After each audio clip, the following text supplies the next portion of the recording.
Well, this is a pleasure for me. The last time I was in this house, it was for a campaign for Donald Trump. His son, Donald Trump Jr., was here, and we got the opportunity to meet him. I'm with Scott Keller, one of the most impressive men I've met. So, Scott, it is a pleasure to be here in your house again.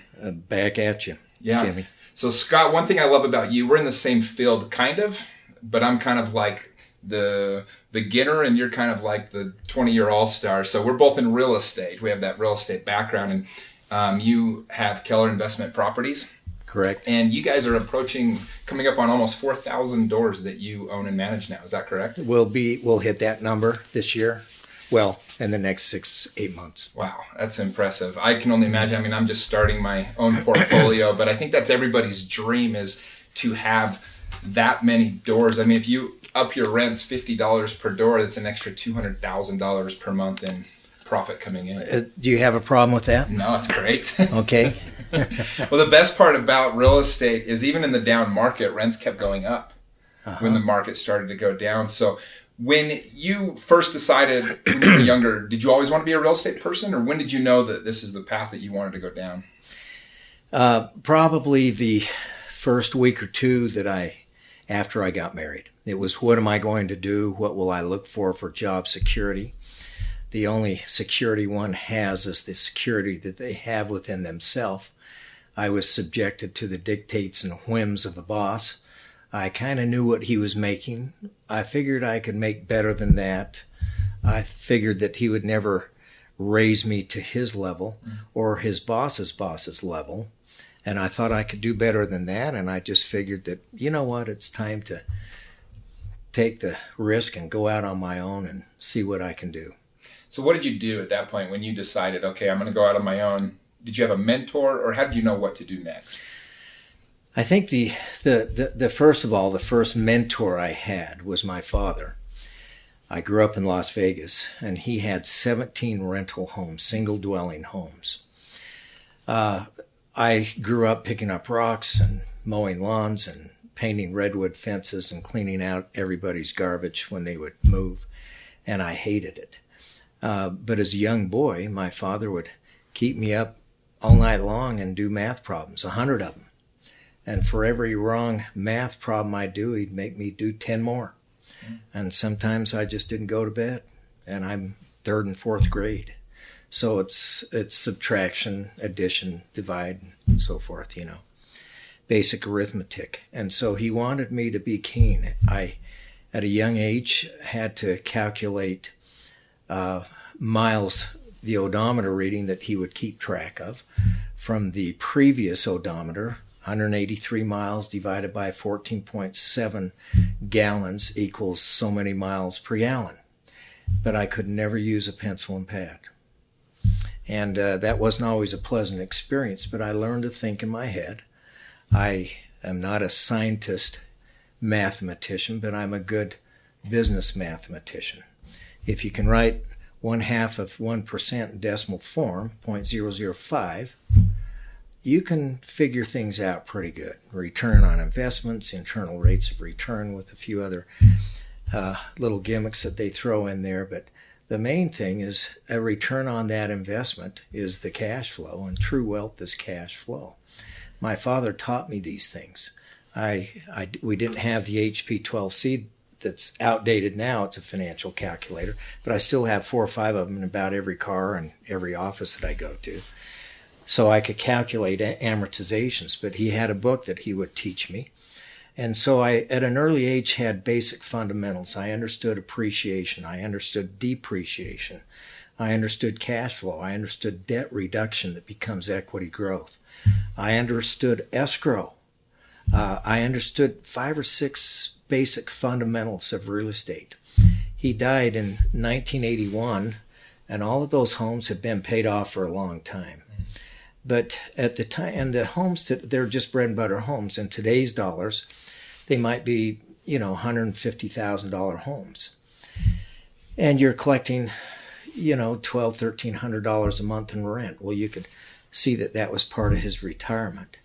And I thought, well, he had 17. What if I had 170 or whatever? Well, now, we've got thousands of units, and you're collecting rent from somebody else that's paying down the debt, and you manage the managers that manage the problems.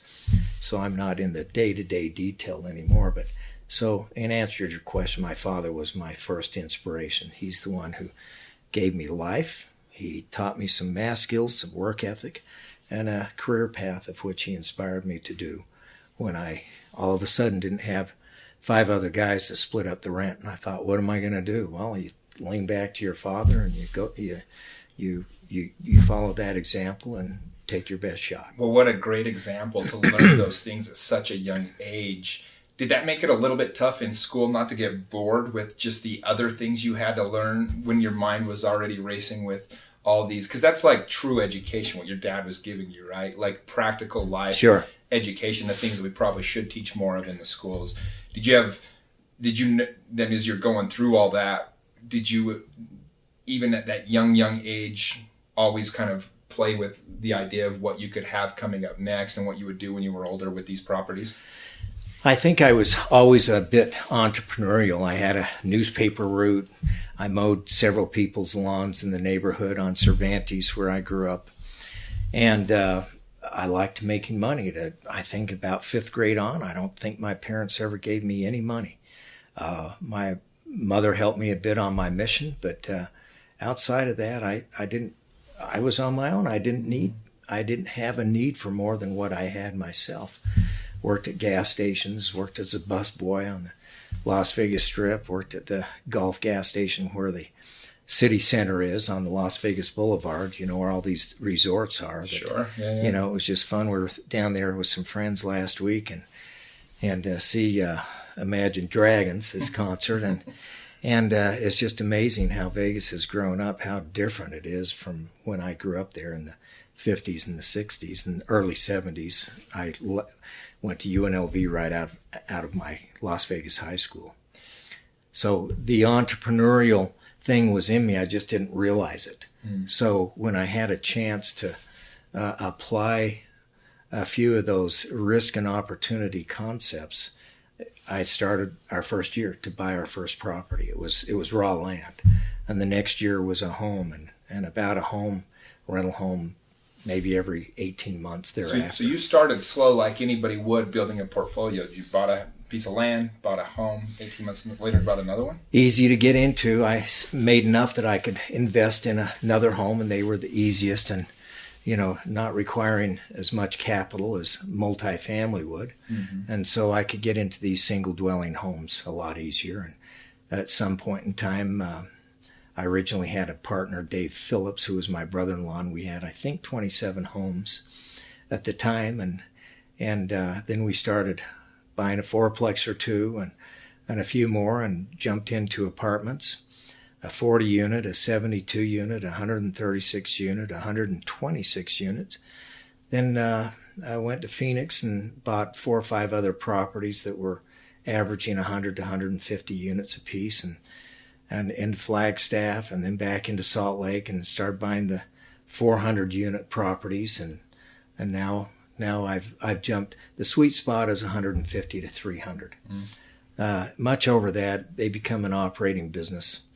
They become so big, and a lot of things can happen, but the 150 to 300 unit is the sweet spot. But anything less than 100, your economies of scale are not working in your best favor. Anything over 300 or 400, it gets complicated. And you try to reduce and simplify and work smart, not hard. And we find that that's the best number to pursue. No, that's great advice. How did you make the jump from going to the single family in the four-plexes into that first big apartment complex? Do you have do you remember that experience the first time? Oh, you bet. It was frightening. It was a confident frightening.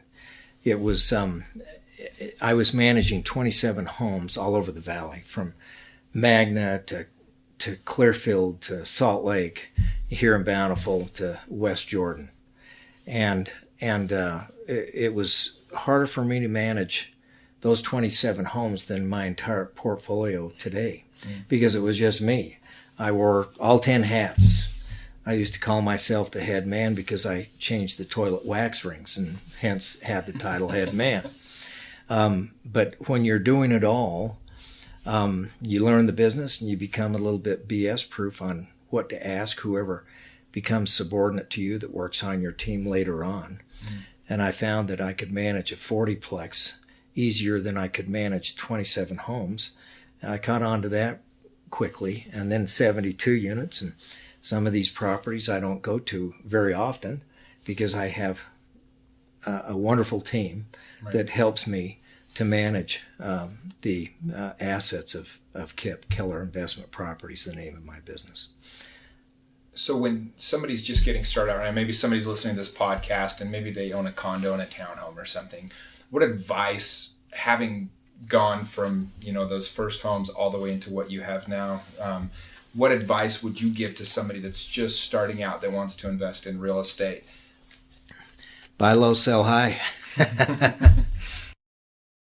I would advise them to do it. If you do it, you own it. By doing nothing, you're the zero. If you go out on a limb and do something, you'll end up. And it may not be a great experience the first go. It might be more difficult than you expect, and I don't suggest that what I do is cut out for everyone. But if you have desire and ambition and a good work ethic and a fairly good mind and some reasonable math skills, you can go out and test the market and just do it. The risk and opportunity go side by side, but go out and do one or two or three and fight through the tough times, because inflation can become your best friend, and it will overcome a lot of mistakes. It's just a matter of time before those mistakes are overcome. Often I'll buy a property today, and if you understand cap rates, that's the best determination of what the value of a property is based on net operating income. You can run those numbers today, and they aren't impressive the first year or two or three. But if you look at the right submarket, the right sticks and bricks, the right economies of scale, the right unit mix, the right size, the right amenity package, the right demographic, the right resident profile, all of these things, and include deferred maintenance, and then throw in the cost of money, the financing of the day, you say, can I make this thing work? And there's a chance that you can make it work, and it's good enough. If you go after the deal, you may never, ever invest. You have to sit back and bite your lip a little bit and say, hey, may not be a deal today, and if you understand cap rates, it might be on a 5.5 cap today. But in 3 years, it might be the equal of a 6 or 6.5 cap. Okay, so can you look past your nose in the moment? Can you say, I can do this deal because in 5 years or 10 years, everyone's going to think I'm the hero? Not that we invest to measure what people think of us, but the fact is inflation, historically, unless it stops, will continue to drive value, and with some good management, you can drive net operating income, increase revenue, drive down expenses, manage those expenses, that midline, and you've got some cash flow, and you can enhance that every year with your management. A lot of people are scared of, well, what's the economy going to do? Well, I don't know. None of us have much of a crystal ball beyond 6 or 12 months. But I know 7 or 8 years ago, I read something that was very comforting to me, that in that downturn with the economy and change of presidential elections and things that were just all new to all of us, we all had concerns, and we had some fears to some degree. And all I read and heard on the news was recession lines and soup lines and not depressions, but recessions, depressions. Did I say recession? Depression. Sure. And that was frightening. And we all know about those days. We heard about them from our parents, at least my parents. And it was scary, but I read something and it said there's been 100 recessions and there's been 100 recoveries. And I think, wow, that was as meaningful and comforting to me, that gave me such peace of mind as Scripture. 100 recessions and 100 recoveries. Everything is cyclical. Mm-hmm. And we just don't want to be caught down right at the trough of a downturn. But the fact is if you're just reasonable about what you're doing and cautious, underlined 3 times, weather the storm. It might not be great. It might be more difficult than you expect. But just understand that real estate historically will go up in value, and generally around 3%, 3.25%. If you take the measure of 10 years. Maybe next year it's 1%, the next year might be 4%, but the average is 3%, 3.25%. And you can roll this out, and you can measure that, and you say, on paper, you might be losing. The value might be dropping, and you might have a little bit of an alligator payment.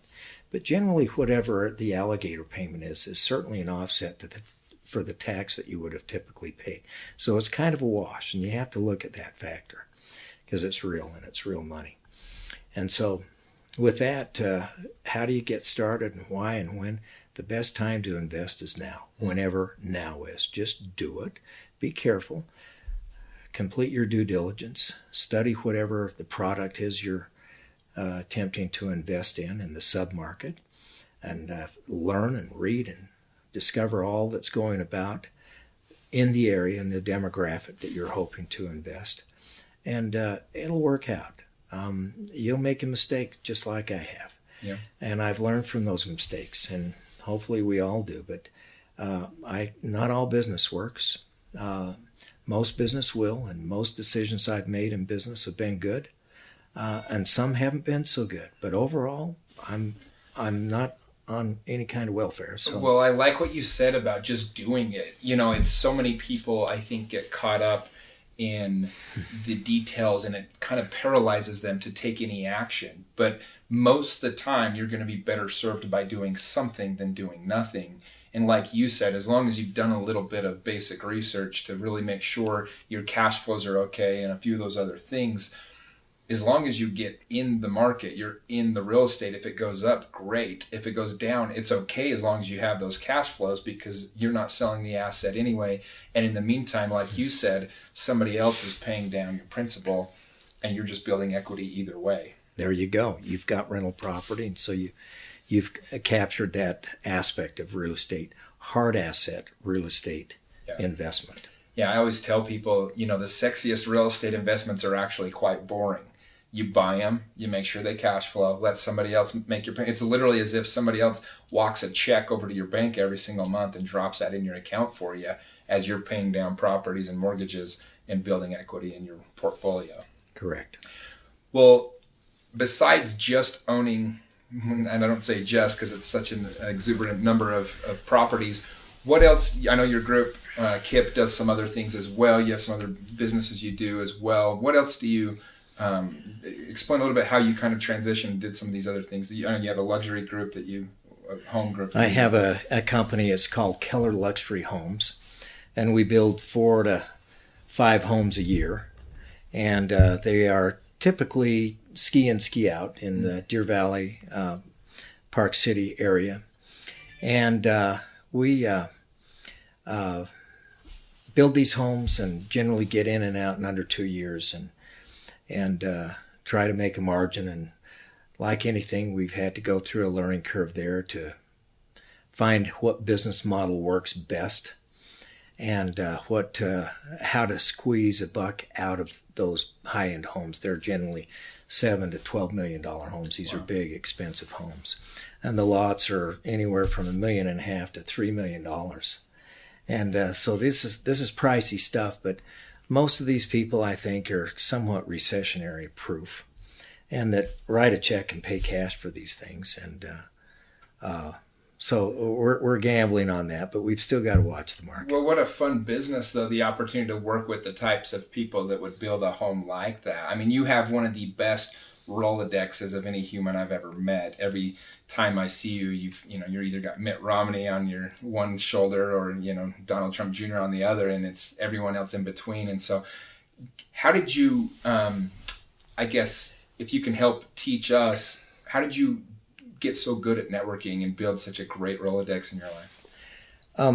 Well, the combination of a lot of things. My professional environment the political environment that I've embraced, and the philanthropic, and they're all interlocking and overlapping. And a lot of it is the STP, same 10 people kind of a thing. And in 2008, I jumped in to help Mitt, and in raising funds, I'm not a political person myself, but I think I'm more of a facilitator, a networker, a conduit to bring people together, to provide a venue, to raise money, to write a few checks, to introduce people to other people. And just had Carly Fiorina, who ran for president here just a week and a half ago, with Congressman John Curtis, who replaced Jason Chaffetz. And we have hosted, well, everyone in the state, the governor, the lieutenant governor, the attorney general, Sean Reyes, all the Senate, Orrin Hatch, Mike Lee, all the Congress, Mia Love, Chris Stewart, John Curtis now, and Rob Bishop. We've hosted all of these great leaders in our state. Outside of the state, Emma Nicholson, Baroness Emma Nicholson from England, the House of Lords, the Pentagon. We hosted about a dozen of the Pentagon leaders. Much of the very team, in their words, were at the tip of the spear that went into Baghdad and toppled Saddam Hussein's statue that we all know and remember cool. during that war and the takeover there. And it was so interesting and intriguing to hear their stories and the feel of their goodness. We have hosted, as you say, Donald Trump Jr. We've hosted Vice President Mike Pence. These are all people here. Speaker Paul Ryan. When Mike Pence came to the home, he stood up in the great room in the other home.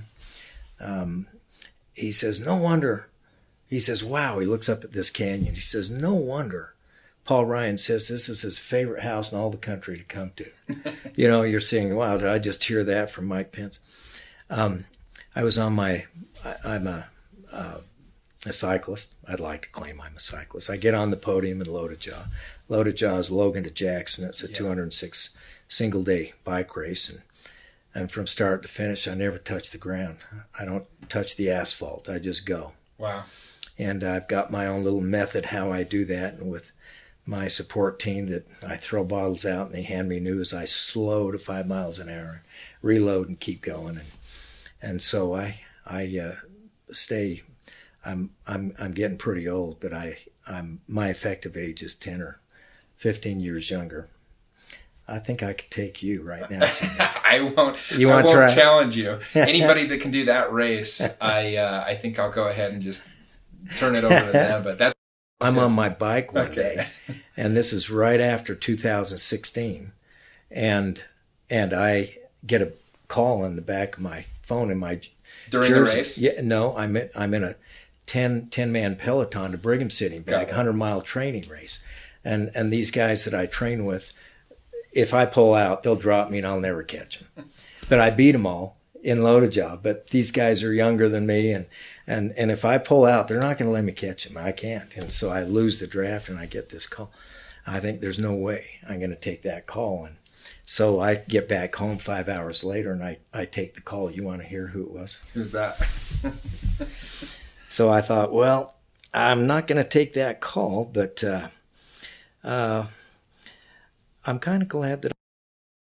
Hey, Scott, it's Donald Trump, and I just wanted to thank you for the help. You were fantastic, and I really appreciate it. I know it wasn't that easy initially, but my people told me you were absolutely incredible, and I appreciate it. And I look forward to meeting you and speaking to you, but I just wanted to leave a message. Thank you very much for all the help. It was a great victory, and I very much appreciate it. Take care of yourself. I'll see you soon. Thanks. Well, sometimes it's good not to take a call so you get a recording like that, but I think I heard the words fantastic and incredible. Didn't you, Jimmy? I did. Okay. So anyway, that was the call that I didn't take when I was on my bike. That is awesome. Well, you have this so amazing. You really have created an atmosphere where people just want to come. They want to be a part of what you're doing, and they're drawn to what you're creating. And so I guess my question would be, how come, why do you do, because it takes a lot of effort and things. What is it that you enjoy most about doing these things, hosting these parties and introducing these people? Well, I'm not going to lie. I don't do it for money. I don't do it for fame and fortune. I do it for the purest of reasons. I want to help. I don't have the skill set that a lot of these good leaders have that are natural for them, but I do have a skill set, and I have resources, and I have a network. So do you hide that under a bushel? I love the sociality. And as you say, I've got a deep Rolodex. I have a lot of good friends, wonderful friends, and that's become a part of my own culture and much of my own family. So you get networked with all of these people, and if you know there's an event somewhere, you want to be there because you want to see these same people and learn from them. And all ships rise and fall with the tide, and you have to say, are you the rising tide or the tide that's dropping?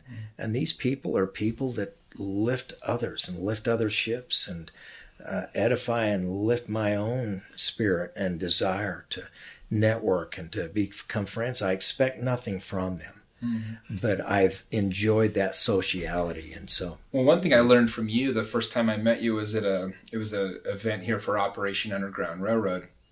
And I was nobody. Like, you had no business needing to introduce me to anyone else or treat me any different, but you treated me just as well as you treated everyone else at that party.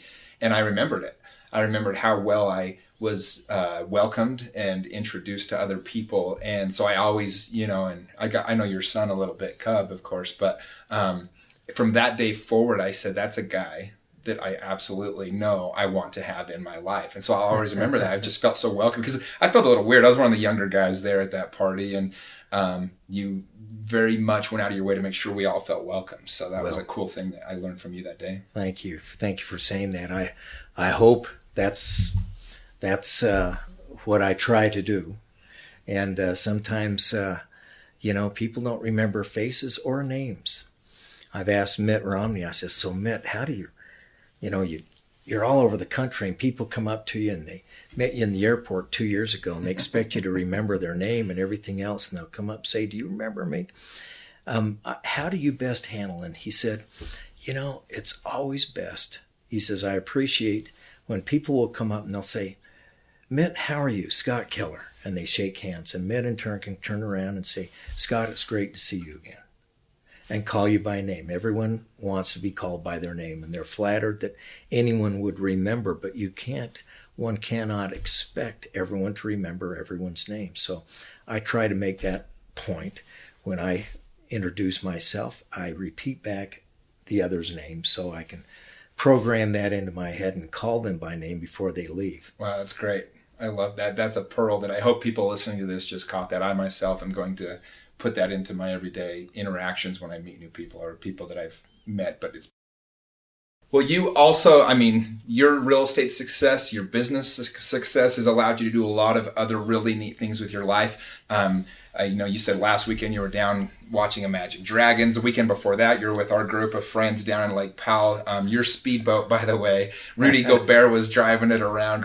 I just go 100 miles an hour. How fast does that thing go? No, someone's overstating that. It's a 38-foot Intrepid. It's the drug runner boat of choice. It's the fastest one I've ever seen. From out of the Miami and into the Bahamas and Cuba and back. But up here at this sea level, it'll do 65, 67. But it's a big boat with three 350s on the back, so 1,050 horse. And it's a go fast. It'll do like 80 on the ocean. But up here at Lake Powell at this elevation, and we had in this boat with Rudy Gobert, we had 28 people that I took them up to Rainbow Bridge. And so it's a game changer where it's not just a fast boat. I've got friends, Greg Warnock with Mercado Partners. Mm-hmm. He's got a boat down there, Dave's Custom Boats, 151 mile an hour. And I've ridden with him in the Poker Run that they have there every year, and we've won. When I say we, he's the pilot and it's his boat. I just happen to get a seat. So they always say you don't have to own the nice, big, expensive boat. You just need a buddy that has one. But it is better when you can share toys back and forth a little bit. If you can't loan it, why own it? So we like to share what we have, and we like to entertain and include and invite others that wouldn't otherwise have the opportunity. Yeah, no, that's a great way to live, regardless of what the outcome comes of it. It's just a fun way to live and share your life. Yeah, I wanted to add to my networking. I'm involved in about 50 other startups and private equities. Wow.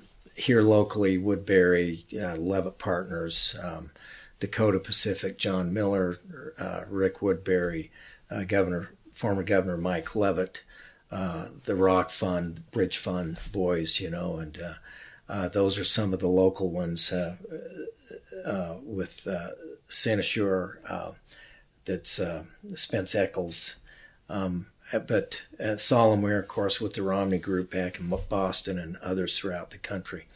And so that's a big arm of and diversification of KIP. But I also bought a fish hatchery.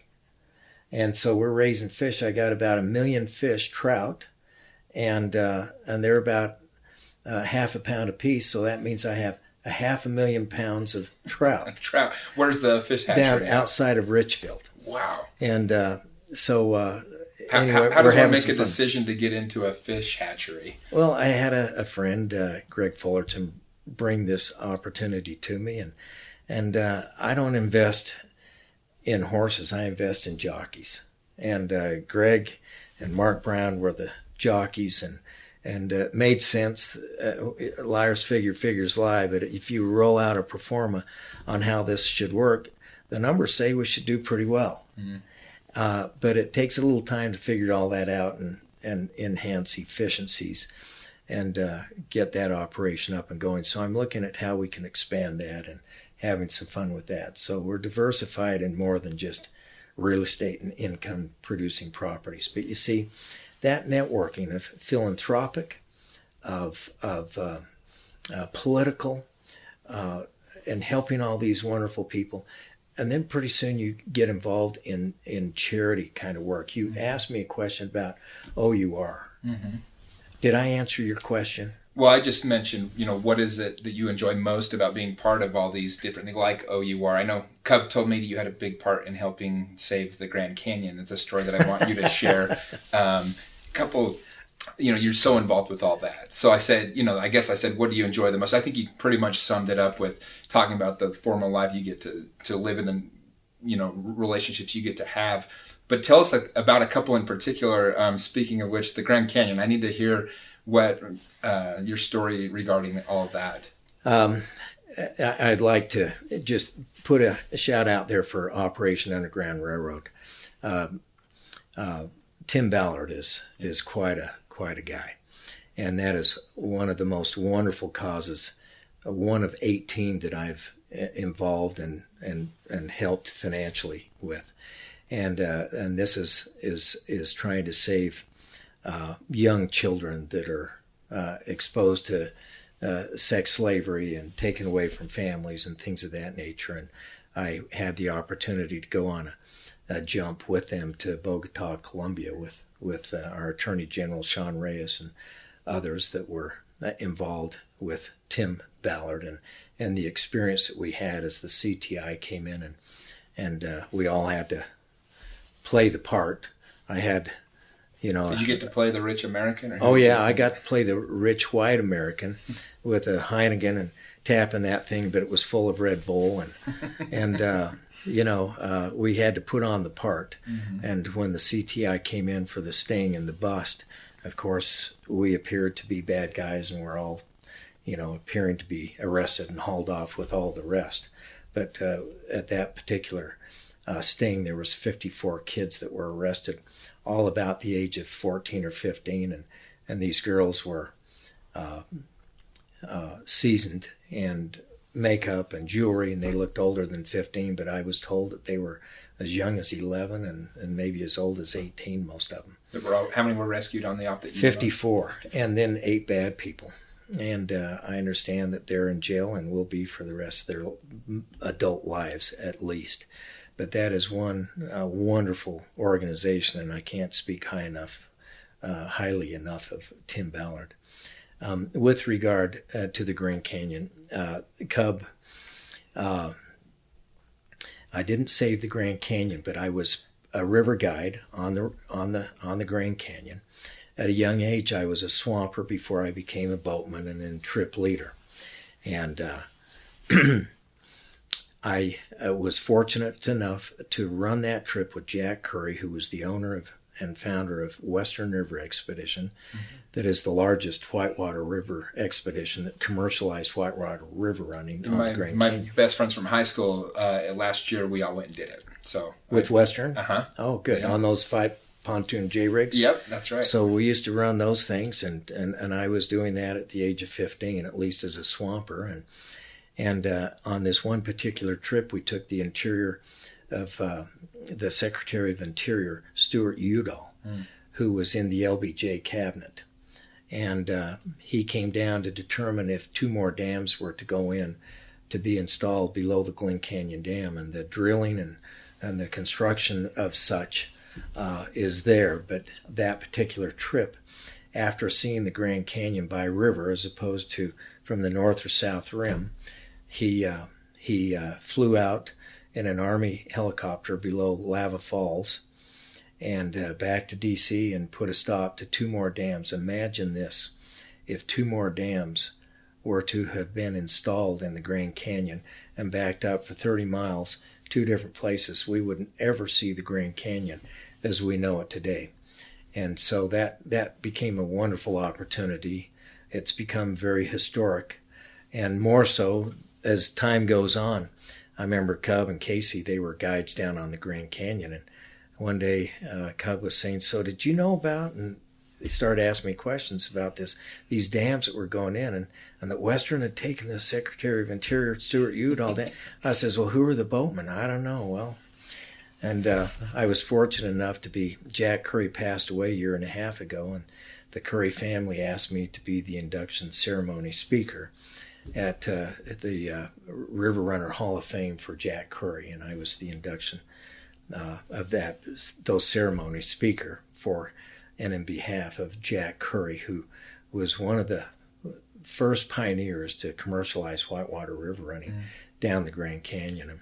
I had actually heard that story about how the Grand Canyon was saved from, I just knew somebody from the cabinet had come and gone down the river, because anytime I go do an adventure somewhere, whether I go to, when we were getting ready to go to do the Grand Canyon, I research it, or recently I went and saw the Panama Canal and Machu Picchu, some of these different places, and I like to watch documentaries, so I kind of know the history of it. Very historic. And I actually knew that story. I had no idea that you were one of the boatmen, but that's a really cool opportunity that you guys had to experience that. Thank you. This family, the Udall family, they had all of their kids, and some were a couple years older than me. Most of them were younger, and Karen and I were invited to the inauguration, Trump's inauguration back in January, and so we were at black tie galas, and this one fellow, Senator Tom Udall from New Mexico, and I thought, he's got to be related to Stuart Udall, and in his speech he says that Stuart Udall was his father. So I went up and I said, Senator, my name is Scott Keller, and I says, would you have been by chance on that river trip in 1968 on the Grand Canyon? I got that far. He says, with Western River Expeditions and Jack Curry? Yes, I was. I was 19 years old at the time. And I says, well, I was one of the guides. He says, I thought you looked familiar. No, it's just a joke. So we reunited a friendship. And in fact, the governor was going to fly with me down to the induction ceremonies. And Senator Tom Udall was going to try to get back up, or I was going to fly down and pick him up and bring him back. And he couldn't do that, but he wrote a letter that was probably as good as his very presence that I read in my speech as I concluded with my remarks, and it was very, That's- very tender and very touching. Well, how cool is that? That all came full circle that way. Yeah. Well, you've had so much success. People people make the mistake of looking at where people are in their lives, and they don't always see kind of how much it took to get there. And so somebody that's looking at you and all the success that you've had now, they might just assume that this was just some trajectory that was always a path that was going up, up, up, up. But, I know you've had many times where you had struggles along the way. What advice, would you give to a younger person or to anybody? And essentially when tough times hit, what did you do, and what, golden nugget maybe do you have for people that are going through trials to get through those and get out of them? Well, every trial is different, and it's only in times of test and trial that our characters are displayed, that we show who we are and what we're made of. And so when those times get tough, we certainly want to weigh out the options and plan for the worst and hope for the best. And this sounds just a little bit pretentious, but the tough times, the struggles, is where we grow. And whether it be financially or personally or spiritually or otherwise, it's those struggles that we have to reassess our lives. And if we're not reassessing who we are and what we are and how we think and what we say and how we behave, then we're missing a lot of opportunity. I love the quote of, when performance is measured, performance improves. But when performance is measured and reported and accounted for, performance improves exponentially. And so I like the measure of what we do, and I like the return and report, the accountability of what we do. And so in those times, I think it's important that we assess ourselves and how we can better ourselves. No one else is going to do it. We have to do it. I have a quote on the board. I have this memorized, but I'll read this. By Sir Winston Churchill. To every man comes in his lifetime that special moment where he is figuratively tapped on the shoulder and offered a chance to do a very special thing, unique to him and fitted to his talents. What a tragedy if that moment finds him unprepared or unqualified for the work, which could be and would be his finest hour. Wow. I think that's very powerful. And so I think we need to plan for the worst and hope for the best. And if we posture ourselves with wisdom and good experience and knowledge and applying those things that we know that are good and that should work, we'll be prepared for the downturns, for the tough times, and our skin will be thick, and we'll be able to weather just about any kind of a storm, whether short of World War III. God has blessed us with much. It amazes me that the very car we drive came right out of the ground. Every particulate, every component, including the gas, came right out of this ground. There's so much opportunity in the world, and we just have to embrace it. But you have to want it. You have to be able to get out of bed. You have to be self-motivated. You have to be desirous. You have to be ambitious. You have to be willing to work and grab an oar and start pulling. You have to do your part. And,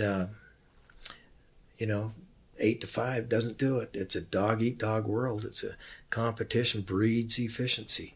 And the guy that's working 10, 12 hours a day is going to succeed over the smart guy that works 8 hours a day. Because I'm one of those guys. You can't be both smart and good looking. So I had to take one of the two. So I work hard, and I worked harder in my previous years. But now you manage people that manage your systems, your business model, that will embrace your vision and embrace and protect, prolong, and preserve the momentum that you've created over the years. None of this just fell out of the sky.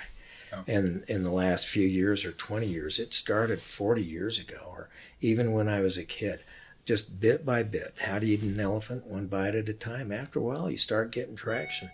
And I think everyone can do that, assuming they don't have tragedy in their life or they lose their health. But if they have their health, they have everything. Howard Hughes, I grew up in Vegas, and he lived in top of the Desert Inn Hotel, and he lived his last years eating Oreo cookies and coffee and cigarettes. And he was a billionaire. This is back in the 70s.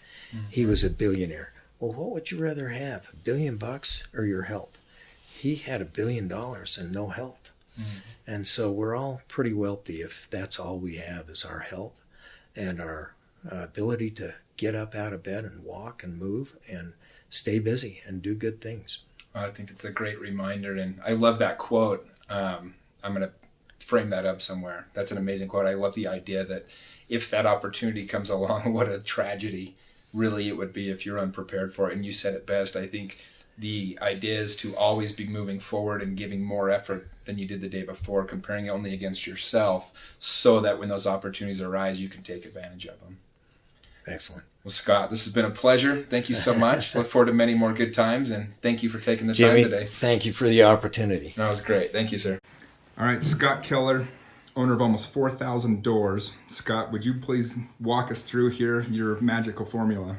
BYU and UVU have asked me to speak from time to time to their business courses. And I thought, okay, what am I going to speak about? They want to know how to do it, aside from just buying low and selling high.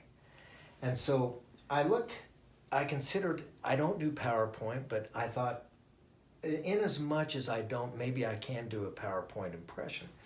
And I looked over on my wall and I see this picture of Paul Ryan and Mitt when they were running for president and vice president in 2016.